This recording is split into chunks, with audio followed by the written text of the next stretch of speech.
નમસ્તે બેટા, મજામાં બધા?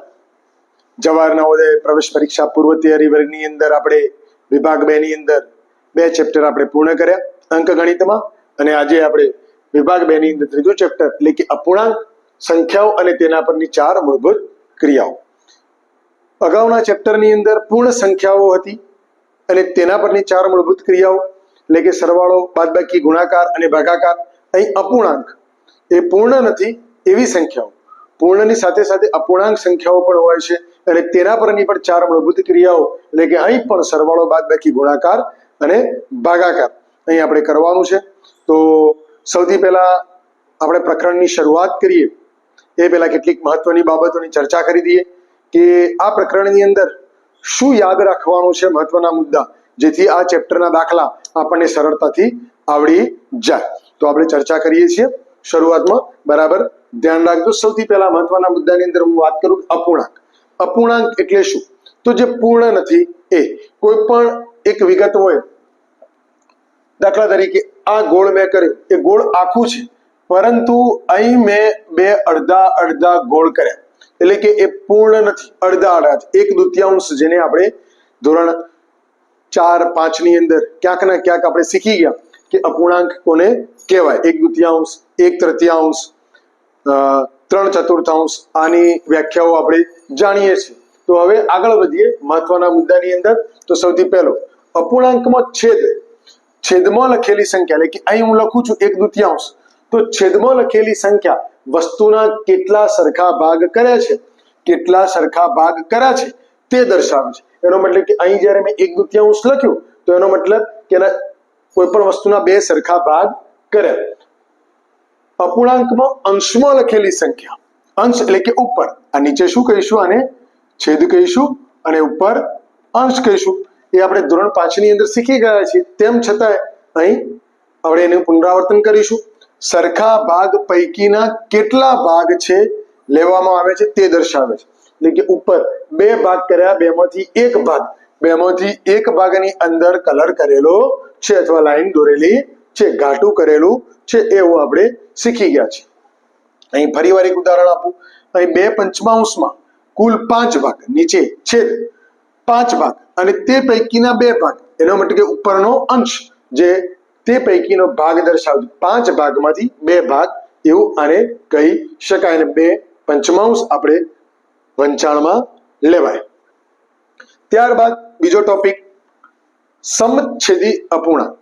સમછેદી, છેદી એટલે કે છેદ, જે અપૂર્ણાંકના છેદ સમાન હોય એટલે કે સરખા હોય તેને સમછેદી અપૂર્ણાંક કહેવામાં આવે છે.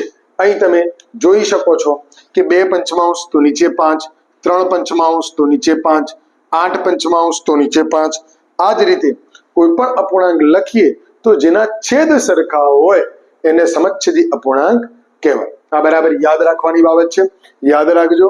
કારણ કે જ્યારે સરવાળો બાદબાકી કરવાનું આવશે ત્યારે સમછેદી અપૂર્ણાંકના આધારે જ આપણે કરવાનું રહેશે. જુદા જુદા અપૂર્ણાંક આપ્યા હશે તો એને સરખા છેદ કરવા પડશે, જેથી સરવાળો અને બાદબાકીની ક્રિયા સરળતાથી થઈ શકે.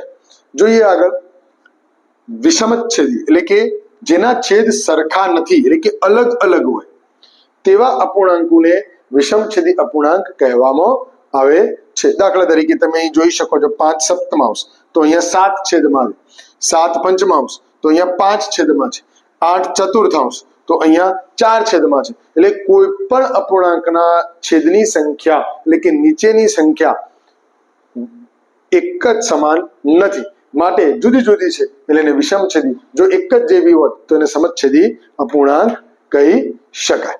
ઓકે, અહીં જોઈએ આપણે નંબર 4 અપૂર્ણાંકનો સરવાળો. સરવાળાની પ્રક્રિયા શું? 2 અપૂર્ણાંક આપેલા હોય તો જો અપૂર્ણાંકના છેદ સરખા હોય તો અંશોનો માત્ર સરવાળો કરવો અને છેદ તેમના તેમ જ રહેવા દેવો.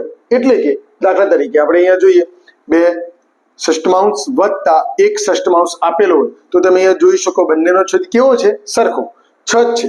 તો કોમન છેદ 6 લઈશું અને ઉપરના અંશોનો સરવાળો એટલે કે 2 વત્તા 1 કરીશું એટલે કે જવાબ આવશે 3/6 જવાબ આવશે.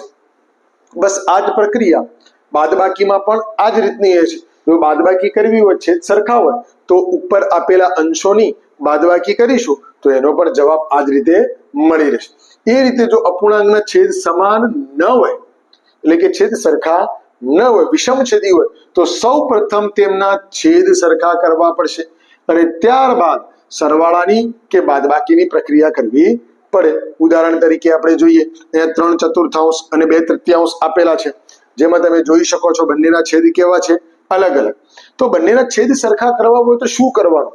તો અગાઉના ચેપ્ટરમાં મેં તમને એક નાની સરખી ઝલક આપેલી હતી કે એનો લસા કાઢવાનો, પરંતુ એક શોર્ટ ટ્રીક એવી કે આ અપૂર્ણાંકના છેદને આના વડે ગુણવાના, એટલે કે 4 ને 3 વડે ગુણવાના અને 3 ને 4 વડે ગુણવાના. મેં અહીંયા લખ્યું છે 3/4, તો 3/4 તો કોના વડે નીચે ગુણીશું?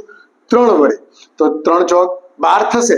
તો ઉપર પણ અંશને પણ નીચે જેના વડે ગુણાકાર કરો એ જ સંખ્યા વડે ઉપરનો પણ ગુણાકાર કરવો પડે. તો 4 તરી 12 અને ઉપર 3 તરી 9. હવે એ જ રીતે અહીંયા તો નીચે 4 વડે ગુણાકાર કરીશું એટલે 12 આવી જાય, બંનેના છેદ સરખા થઈ જાય. આને 3 વડે ગુણ્યા અને આને 4 વડે ગુણીશું તો નીચે 4 વડે તો ઉપર પણ 4 વડે, તો 4 દુ 8 અને નીચે 4 તરી 12. બંનેનું થઈ ગયું. આપણે આ બંનેનો સરવાળો કરવાનો છે, યાદ રાખવાનું. 9/12 વત્તા 8/12.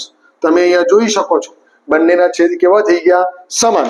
બંનેના છેદ સમાન થઈ ગયા તો એને કોમન તરીકે લઈ લેવાના. 1 વખત 12 અને ઉપર 9 વત્તા 8 તો બરાબર 9 ને 8 કેટલા થશે?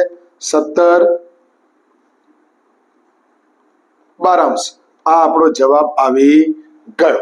ઓકે, 17/12 આપણો જવાબ મળી ગયો. બસ આ જ પ્રક્રિયા બાદબાકીની અંદર પણ આપણે શીખીશું.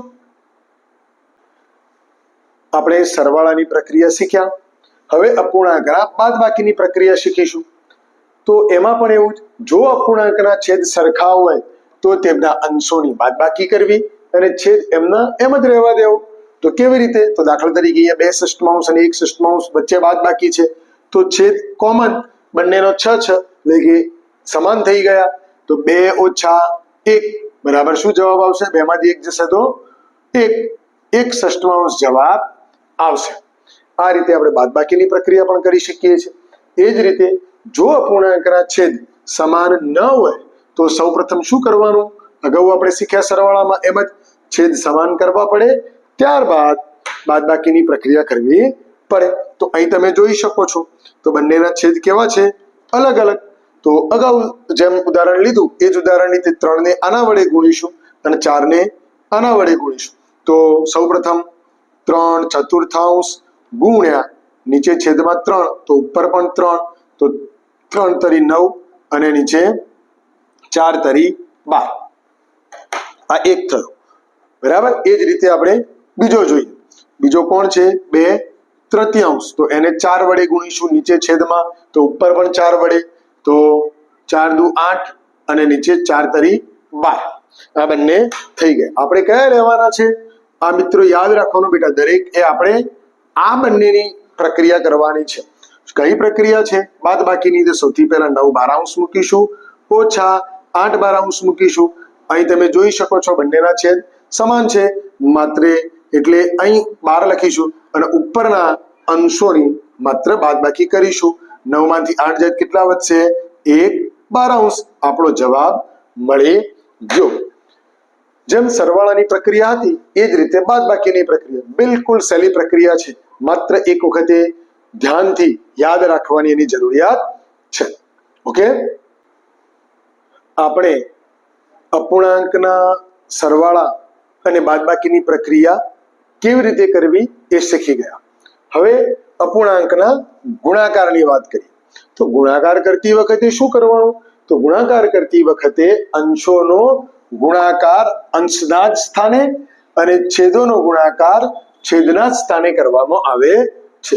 જેમ કે દાખલા તરીકે મેં એક ઉદાહરણ મૂકેલું છે, તો એમાં આપણે જોઈએ તો અંશ કોણ? તો 4 અને 3. નીચે છેદ કોણ? તો 5 અને 4.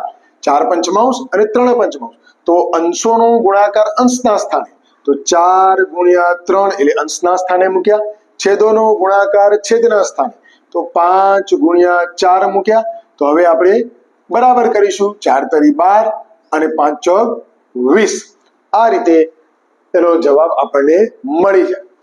આની અંદર હજી આપણે નાનું કરવું હોય તો આપણે કરી શકીએ, જેને સંક્ષિપ્ત રૂપ કહેવાય. તો આપણે જોઈએ તો 12 વિષાંશ આવ્યો છે, તો 12 વિષાંશને હજી નાના સ્વરૂપે કરવું હોય તો એના અડધા અડધા, જો બંનેને 2 વડે ભાગવામાં આવે, ઉપરની સંખ્યાને 2 વડે, નીચેની સંખ્યાને પણ 2 વડે, તો 6 ના જગ્યાએ 12 ના જગ્યાએ શું થઈ જશે? 6, અને 20 ના જગ્યાએ શું થઈ જશે? 10. હજી આને નાનો કરવો હોય સંક્ષિપ્ત રૂપ, બરાબર યાદ રાખજો, તો 6 ના જગ્યાએ 2 કરીશું એટલે 3 થઈ જશે, અને 10 ના જગ્યાએ 5. આ રીતે 3 પંચમાંશ પણ આનો સમાન અપૂર્ણાંક કહેવાય. બંનેનો જવાબ આ એક જ છે, પરંતુ આ તમને એક્સ્ટ્રા વાત કરી. જો ગુણાકારનું ગુણનફળ 1 આવે, બરાબર સમજો, કોઈ ગુણાકાર કરતી વખતે ગુણનફળ 1 આવે તો કેવી રીતે 1 આવે? તો બે સંખ્યાઓ એકબીજાની ગુણાકાર વ્યસ્ત કહે છે. પણ કેવી રીતે? તો આપણે પ્રક્રિયા કરીને આપણે શીખીએ. અહીં તમે જોઈ શકો છો, મેં 6 પંચમાંશ ગુણ્યા 5 ષષ્ઠમાંશ લખ્યું છે. તો તમે જુઓ તો બંનેનો ગુણાકાર આપણે કરીશું, અંશના સ્થાને અંશ અને છેદના સ્થાને છેદ. તો 6 પંચા 30 અને 6 પંચા 30, તો 30 ભાગ્યા 30, તો 30 ભાગ્યા 30 નો જવાબ શું આવશે બેટા? 1. શું આવશે? 1. તો આવો જ્યારે 1 આવ્યો તો એ કહી શકાય કે બંને એકબીજાની વ્યસ્ત સંખ્યાઓ છે. આની શોર્ટ ટ્રીક એ પણ તમે જોઈ શકો છો, કટ કરવાની. જ્યારે ગુણાકાર હોય ત્યારે, જો સરવાળો હોય કે બાદબાકી હોય ત્યારે નહીં, ગુણાકાર હોય ત્યારે સામ સામે જે વ્યસ્ત આપેલા હોય તો 6 ના 6 ભાગ્યા 6 એટલે કે 1 1, 5 ભાગ્યા 5 એટલે કે 1 1. તો અહીં શું વધ્યું? 1 ગુણ્યા 1 બરાબર 1 જ. એનો જવાબ ડાયરેક્ટ પણ આવી રીતે આપી શકાય. આ માત્ર યાદ રાખવાનું છે, જેથી કરી ભવિષ્યમાં જ્યારે આપણે દાખલાની ગણવાની શરૂઆત કરીએ ત્યારે આપણે એને સરળતાથી સમજી શકીએ. હવે વાત કરીએ અપૂર્ણાંકનો ભાગાકાર. સરવાળો શીખ્યા, બાદબાકી શીખ્યા, ગુણાકાર શીખ્યા, તો હવે શું શીખીશું?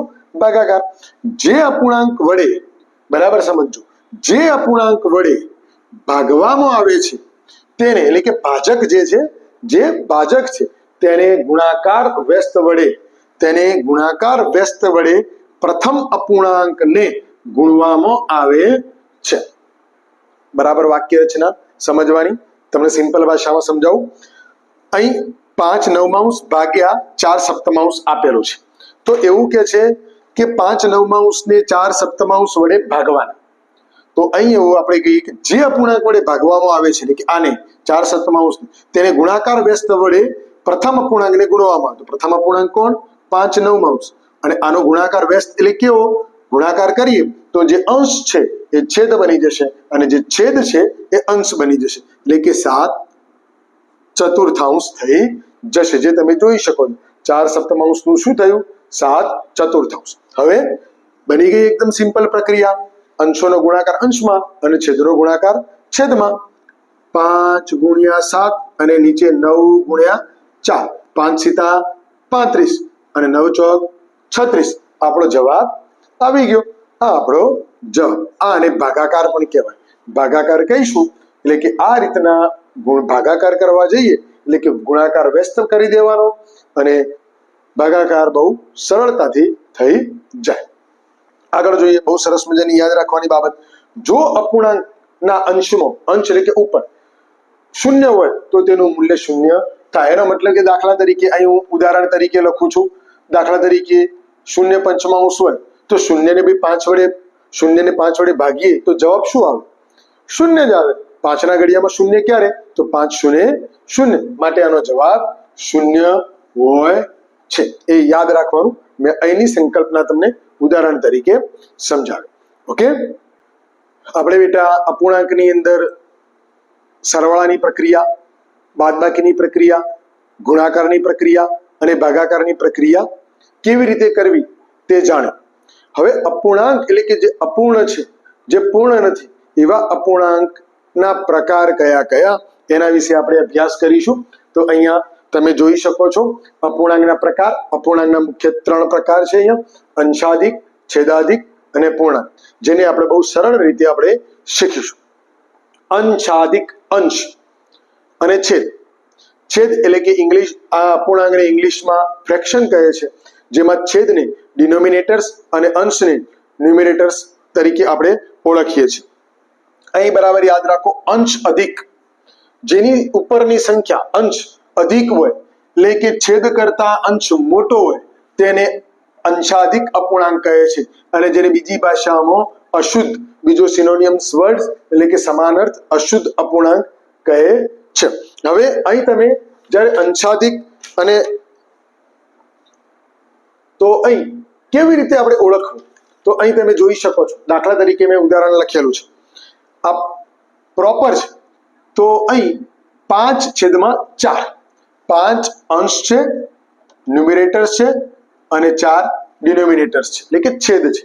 તો આનો જ્યારે ભાગાકાર કરીએ, સાદી ભાષામાં શું છે 5/4, જ્યારે એનો ભાગાકાર કરીએ તો અશુદ્ધ અપૂર્ણાંકનું મૂલ્ય 1 કરતો વધુ થાય. 4 વડે ભાગીશું એટલે કે 4 એકા 4 એટલે કે 1 કરતો વધુ થાય છે. એ યાદ રાખવાનું. ઘણી વખતે માત્ર પ્રશ્નની અંદર થિયરિકલ પણ પૂછાઈ શકે છે. એ જ રીતે બીજો પ્રકાર છેદાધિક, જેનો છેદ મોટો છે, જે અપૂર્ણાંકનો છેદ મોટો છે અંશ કરતો, એને છેદાધિક એટલે કે શુદ્ધ અપૂર્ણાંક. અહીં યાદ રાખવાનું, અ તો અશુદ્ધ, અ તો અશુદ્ધ, તો છે તો શુદ્ધ, છે તો શુદ્ધ. એટલે એ રીતે પણ આપણે ઝડપથી એને યાદ રાખી શકીએ. તો અહીં જોઈ શકીએ છીએ દાખલા તરીકે 7/9, મેં 7/9 લખ્યું તો 7/9 એને સાદી ભાષામાં કહીએ તો 7 ને 9 વડે ભાગાકાર કરીશું તો એનો ભાગ ચાલશે નહીં. એનો મતલબ કે શુદ્ધ અપૂર્ણાંકનું મૂલ્ય 1 કરતો ઓછું થાય એટલે કે 0 પોઈન્ટથી શરૂ થાય. આપણે ભાગ ના ચાલે ની શૂન્ય મૂકીએ છીએ, પોઈન્ટ મૂકી પછી ભાગ ચલાવીએ એટલે કે 1 કરતો ઓછું મૂલ્ય થાય. બરાબર યાદ રાખજો, શુદ્ધ અપૂર્ણાંક. બરાબર. અને આપણે ઇંગ્લિશમાં આને પ્રોપર અપૂર્ણાંક કહીશું, પ્રોપર ફ્રેક્શન, અને અહીં ઇમ્પ્રોપર ફ્રેક્શન કહીશું. હવે મિક્સ્ડ ફ્રેક્શન એટલે કે પૂર્ણયુક્ત અપૂર્ણાંક, એને મિશ્ર અપૂર્ણાંક ગુજરાતી ભાષામાં કહેવાય. તો મિશ્ર અપૂર્ણાંક કેવા? જો પૂર્ણાંક પણ હોય અને અપૂર્ણાંક પણ હોય. જે અપૂર્ણાંકમાં પૂર્ણાંક અને છેદાધિક, બરાબર યાદ રાખજો, છેદાધિક અપૂર્ણાંક મળીને બને તેને મિશ્ર અપૂર્ણાંક કહેવામાં આવે છે. કેવી રીતે? તો જેને અંશાધિક અપૂર્ણાંકમાં ફેરવી શકાય છે. સમજીએ આપણે. અહીં તમે જોઈ શકો છો, મેં ઉદાહરણ લખ્યું, એ 5.1/2, બરાબર. જોજો, 5 એ પૂર્ણ છે, જ્યારે 1/2 એટલે કે કેવો અપૂર્ણાંક? છેદ અધિક, છેદાધિક અપૂર્ણાંક છે. હવે આવા અપૂર્ણાંક મળીને જે બને છે 5.1/2 કહેવાય. આને કે મિશ્ર અપૂર્ણાંક કહીશું. આવા અપૂર્ણાંકની પણ 4 પ્રક્રિયાઓ, સરવાળો, બાદબાકી, ગુણાકાર ને ભાગાકાર. તો આને કેવી રીતે કરવી? તો એના માટે અહીં એક વાક્ય લખ્યું છે, જેને અંશાધિક અપૂર્ણાંકમાં ફેરવી શકાય. તો કેવી રીતે ફેરવવું આપણે શીખીએ. તો જુઓ, અહીં હું વાત કરું છું અપૂર્ણ સંખ્યા એટલે કે 5 પૂર્ણ સંખ્યા અને છેદ બંનેનો ગુણાકાર થશે. 5 × 2, એની અંદર ઉપરનો અંશનો ઉમેરો કરવાનો અને નીચે છેદ એમના એમ રાખવાનો, નીચે છેદ એમના એમ જ રાખવાનો. તો 5×2 = 10 વત્તા 1 નીચે છેદમાં 2, તો 10 ને 1 11, 11/2. તો શું બની ગયું ભાઈ? તમે જોઈ શકો છો, નીચે છેદમાં 2 છે અને અંશમાં 11 છે. અંશ મોટો છે માટે શું બની ગયું? અંશાધિક અપૂર્ણાંક બની ગયો. પ્રોપરમાં 1 કરતા વધુ હોય, ઇમ્પ્રોપરમાં 1 કરતા ઓછું હોય, શુદ્ધ અપૂર્ણાંકની અંદર 1 કરતા ઓછું હોય. છેદાધિક તો 6 આ છદ અને આ શુદ્ધ, પરંતુ બંનેનું પ્રોનાઉન્સિસ એક જ જેવું. જેમ અહીં અ તો અહીં 6 એ રીતે તમે યાદ રાખશો તો તમને ઝડપથી યાદ રહેશે. આ પ્રક્રિયા પણ ફરીવાર બરાબર સમજજો. પૂર્ણ સંખ્યા અને છેદ બંનેનો ગુણાકાર થશે અને એમાં અંશનો ઉમેરો થશે, છેદ એમના એમ રહેશે. એ રીતે આગળ જઈશું. બસ આ જ પ્રક્રિયા જો તમને યાદ રહી જશે તો આ ચેપ્ટરની અંદર જે 4 મૂળભૂત ક્રિયાઓ છે સાદું રૂપ આપવાની, એની અંદર આ પ્રકારના અપૂર્ણાંક પૂછાશે, એમાં આપ સરળતાથી શીખી શકશો અને સમજી શકશો. આપણે અપૂર્ણાંક પરની 4 ક્રિયાઓ, સરવાળો, બાદબાકી, ગુણાકાર અને ભાગાકાર શીખ્યા. સાથે અપૂર્ણાંકના પ્રકાર શીખ્યા, જેમાં અંશાધિક, છેદાધિક અને મિશ્ર અપૂર્ણાંક. હવે અપૂર્ણાંક નાનો છે કે મોટો એટલે કે એની તુલના શીખીએ. એની તુલના કેવી રીતે કરવી? તો બહુ સરળ રીત છે. આટલી 3 રીત યાદ રહેશે 4 રહી, એટલે આપણને સરળતાથી એનું શીખી શકીશું.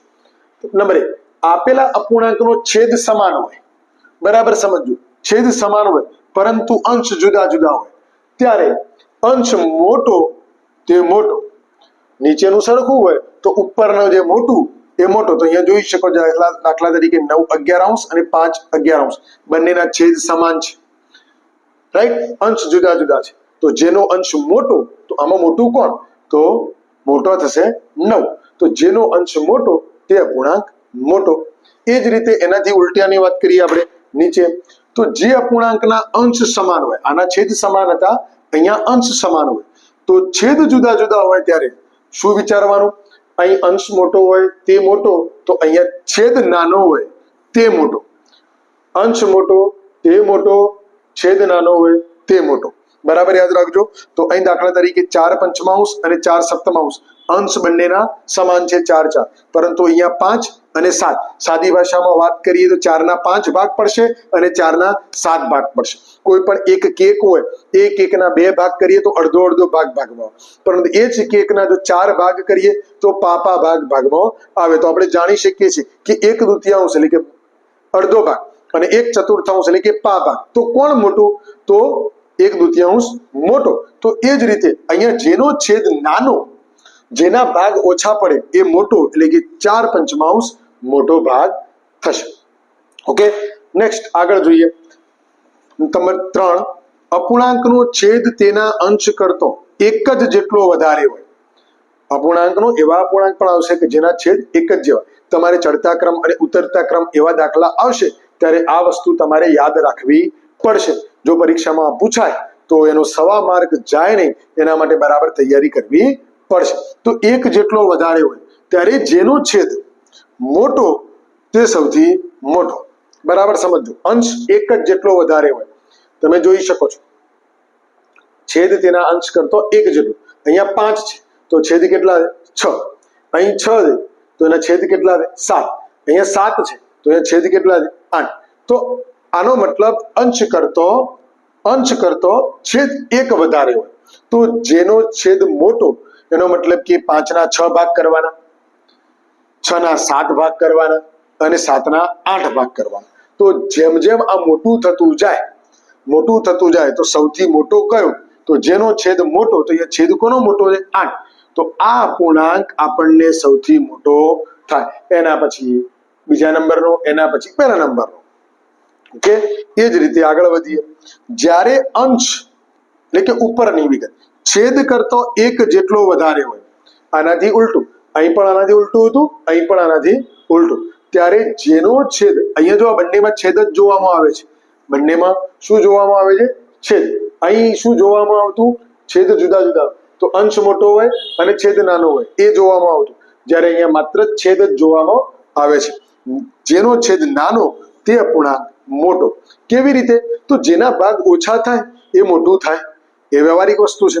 તો અહીં જોઈ શકો છો 6ના 5 ભાગ કરવાના, 7ના 6 ભાગ કરવાના, 8ના 7 ભાગ કરવાના.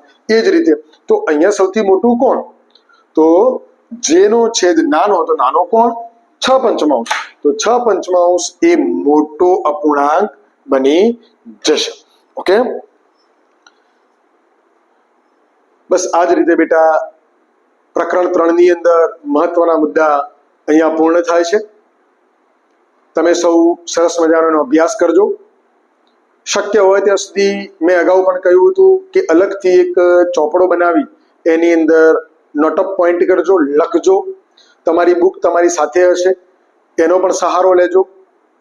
જેટલી વધુ મહેનત કરશો, જેટલો વધુ મહાવરો કરશો એટલું દ્રઢ થશે, અને જેટલું દ્રઢ થશે એટલું જ તમે સરળતાથી સોલ્યુશન પરીક્ષાની અંદર મેળવી શકશો. ફરી એકવાર કહું છું, પરીક્ષામાં આ જ દાખલા પૂછાશે એવું શક્ય નથી, પરંતુ આવા જ પૂછાશે એવું ચોક્કસ કહી શકાય.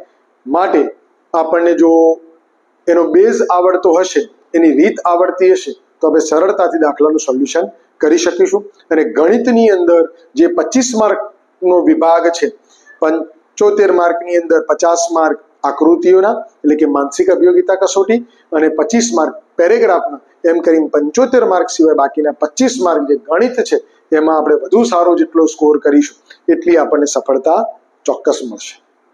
ઓકે, તો ફરી મળીએ છીએ, ત્યાં સુધી રજા આપશો. આવજો.